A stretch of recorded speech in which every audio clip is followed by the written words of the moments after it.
18 aprel ölkəmizdə, o cümlədən bütün dünyada beynəlxalq abidələr və tarixi yerlər günü kimi qeyd olunur.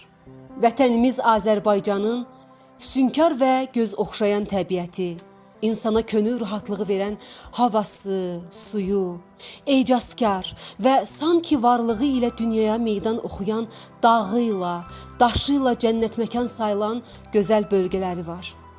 Belə bölgələrdən biri də gözəlliyi ilə insanı valeh edən yamyaşıl təbiəti, bumbuz dağ bulaqları və aparılmış arxeoloji qazıntılar zamanı daş dövrünə aid insan məskənləri tapılan, həmçinin tarixi abidələri ilə zəngin olan Daşkəsən rayonudur. Daşkəsən rayonundakı abidələrdən biri Müqəddəs Tərcüməçilər Monastırıdır. Monastır Daşkəsən rayonunun Quşçu kəndində yerləşir və Daşkəsən şəhərindən təxminən 14,5 km məsafədədir. Məbədə gedən yolun 4,5 kilometri qeyri-qənaət bəxşdir və məbədin harda yerləşməsi haqqında heç bir müvafiq göstərişli nişanlar yoxdur.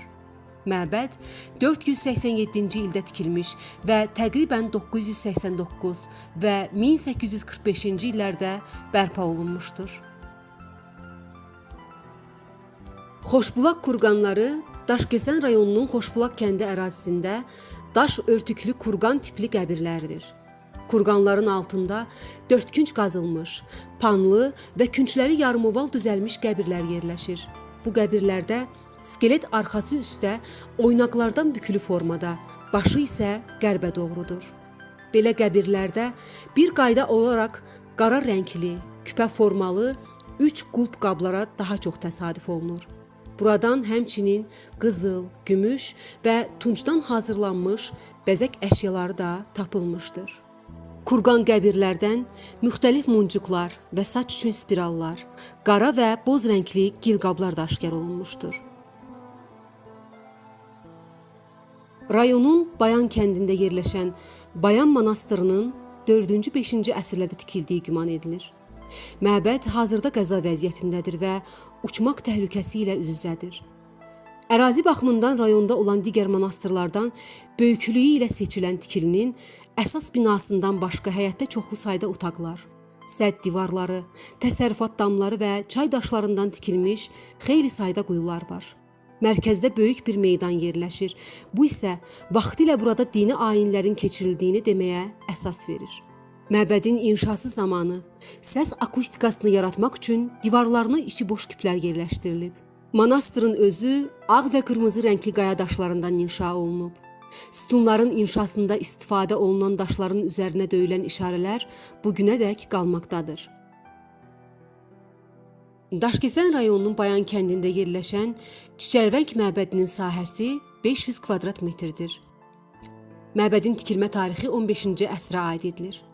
Qalınlığı təxminən 1 metr olan divarlar əvvəlki görkəmində qalsa da, bəzi hissələrdə sonradan təmir işlərinin aparılmasını istisna etmək olmaz.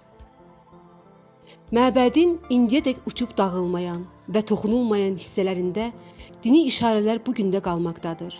Məbədin damından ətrafı aydın görmək mümkündür. Burada olan ocaq yerləri isə onu deməyə əsas verir ki, bu məbəd həm də istehkam xarakteri daşıyıb. Yadelli işğalçılara qarşı birgə mübarizəni təşkil etmək üçün məbədin damında ocaqlar qalanıb. Rayonumuzun tarixi əhəmiyyət kəsb edən yerləri bununla bitmir. Rayonun Tapan kəndində Qudur bulağı, Alaxançalı kəndində Turşsu ərazisi, Zəylik kəndində Düzyal, Bayan kəndində ecazkar dəmir yol körpüləri və keçidləri, Quşqara çayı üzərində Tağvari körpü, Gürbulaq kəndində Dikdaş və Ərkinaz qalaçası, Əhmədli kəndində Türbə, Dardərə kəndində Çalağan qalaçası, Dəstafur kəndində Gəncə çayı üzərində salınmış qədimi körpü və başqa tarixi abidələr bu gün də hər kəs tərəfindən heyrətlə qarşılanır.